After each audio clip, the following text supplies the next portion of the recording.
Hello everyone, welcome back to the channel. If you are trying to log in and Chase isn't sending your verification code, don't worry, this is a very common problem and in most of the cases you can easily fix it. So the first thing that you need to verify is your connection, because verification codes depend entirely on the network stability.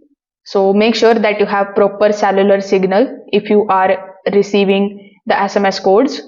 If you are using Wi-Fi, just confirm your internet is working normally. The weak or the unstable connectivity often blocks the incoming codes.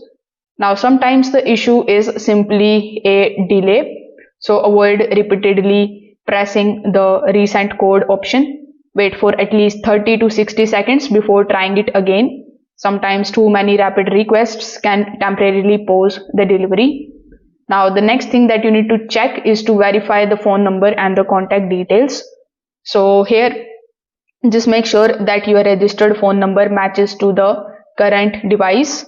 Even a small mistake or the outdated number will prevent the code's delivery. This is one of the most common causes. Now phones sometimes block the verification messages automatically. So you can check your blocked number list, disable the SMS filtering or spam protection temporarily. The security codes can mistakenly get filtered.